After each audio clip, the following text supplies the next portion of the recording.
everyone, welcome back to my channel. So today we'll be sharing with all of you an amazing recipe. By the way, let me introduce a very special person today in my video, who is none other than Hi. Xander. It's his recipe or his family's recipe, I would say. So we're gonna try that today. So for this recipe, we'll be needing frozen pineapple and some mint. Just put everything in your food processor and just let it blend until it becomes very soft. So when you're done, it should be the texture of soft serve ice cream. This is really good. I think you do need to give this recipe a try.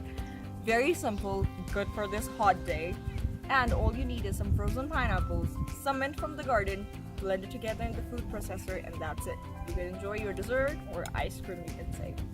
So if you like this recipe, do give this video a thumbs up, subscribe to my channel, and till next time, ciao!